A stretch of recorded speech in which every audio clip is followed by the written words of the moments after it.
आदरणीय अध्यक्ष महोदय, मैं इस सम्मानित सदन में पश्चिम एशिया में चल रहे संघर्ष और इसकी वजह से भारत के सामने आई चुनौतियों पर बात रखने के लिए उपस्थित हुआ हूं। इस समय पश्चिमी एशिया की हालत चिंताजनक है। बीते 2-3 हफ्तों में जयशंकर जी ने और हरदीप पुरी जी ने इस विषय पर सदन को जरूरी जानकारी दी है। अब इस संकट को 3 सप्ताह से ज्यादा हो रहा है। इसका पूरे विश्व की अर्थव्यवस्था पर, लोगों के जीवन पर बहुत ही विपरीत असर हो रहा है। इसलिए पूरी दुनिया इस संकट के जल्द से जल्द समाधान के लिए सभी पक्षों से आग्रह भी कर रही है। अध्यक्ष महोदय, भारत के सामने भी इस युद्ध ने अप्रत्याशित चुनौतियां खड़ी कर दी हैं। ये चुनौतियां आर्थिक भी हैं, नेशनल सिक्योरिटी से जुड़ी भी हैं और मानवीय भी हैं। युद्धरत और युद्ध से प्रभावित देशों के साथ भारत के व्यापक व्यापारिक रिश्ते हैं। जिस क्षेत्र में युद्ध हो रहा है वो दुनिया के दूसरे देशों के साथ हमारे व्यापार का भी एक महत्वपूर्ण रास्ता है। विशेष रूप से कच्चे तेल और गैस की हमारी जरूरतों का एक बड़ा हिस्सा यही क्षेत्र पूरा करता है। हमारे लिए ये रीजन एक और कारण से भी अहम है। लगभग 1 करोड़ भारतीय खाड़ी देशों में रहते हैं और वहां काम करते हैं। वहां समंदर में जो कमर्शियल शिप चलते हैं उनमें भारतीय क्रू मेंबर्स की संख्या भी बहुत अधिक है।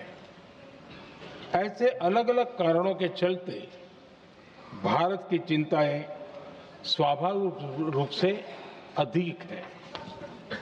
इसलिए ये आवश्यक है कि भारत की संसद से इस संकट को लेकर एक मत और एकजुट आवाज दुनिया में जाए।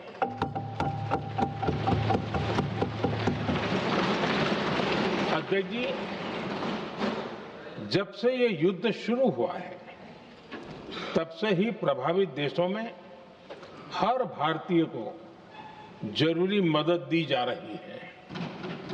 मैंने खुद पश्चिम एशिया के ज्यादातर देशों के राष्ट्राध्यक्षों के साथ 2 राउंड फोन पर बात की है।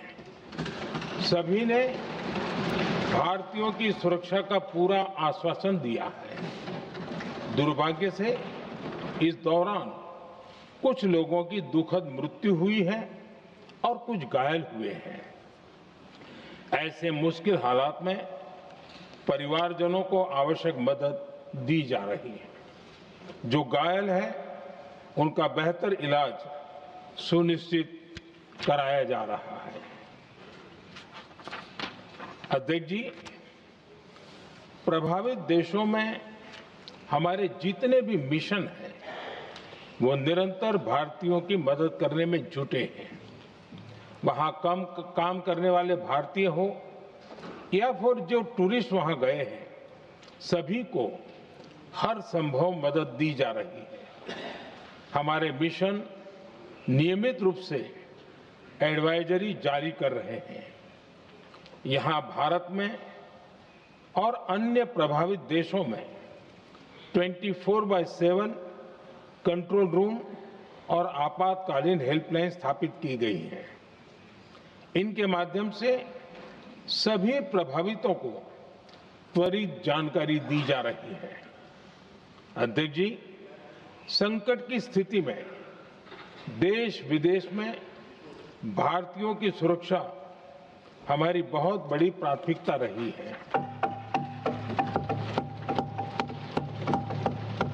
युद्ध शुरू होने के बाद से लेकर अब तक 3,75,000 से अधिक भारतीय सुरक्षित भारत लौट चुके हैं। ईरान से ही अभी तक लगभग 1,000 भारतीय सुरक्षित वापस लौटे हैं। इनमें 700 से अधिक मेडिकल की पढ़ाई करने वाले युवा हैं। खाड़ी देशों में भारतीय स्कूलों में हजारों विद्यार्थी पढ़ते हैं। सीबीएसई ने ऐसे सभी भारतीय स्कूलों में होने वाली कक्षा 10वीं और 12वीं की निर्धारित परीक्षाओं को रद्द कर दिया है। इन बच्चों की पढ़ाई निर्बाध चलती रहे, इसके लिए सीबीएसई उचित कदम उठा रही है। यानी सरकार संवेदनशील भी है, सतर्क भी है और हर सहायता के लिए तत्पर भी है। माननीय अध्यक्ष जी, भारत में बड़ी मात्रा में कच्चा तेल, गैस और फर्टिलाइजर जैसी अनेक जरूरी चीजें हॉर्मुज स्ट्रेट के रास्ते से आती हैं। युद्ध के बाद से ही हॉर्मुज स्ट्रेट में जहाजों का आना जाना बहुत चुनौतीपूर्ण हो गया है। बावजूद इसके हमारी सरकार का ये प्रयास रहा है कि पेट्रोल, डीजल और गैस की सप्लाई बहुत ज्यादा प्रभावित न हो। देश के सामान्य परिवारों को परेशानी भी कम से कम हो, इस पर हमारा फोकस रहा है। हम सभी जानते हैं, देश अपनी जरूरत की 60% एलपीजी आयात करता है। इसकी सप्लाई में अनिश्चितता के कारण सरकार ने एलपीजी के डोमेस्टिक उपयोग को प्राथमिकता दी है। साथ ही एलपीजी के देश में ही उत्पादन को भी बढ़ाया जा रहा है। पेट्रोल, डीजल की सप्लाई पूरे देश में सुचारू रूप से होती रहे, इस पर भी लगातार काम किया गया है।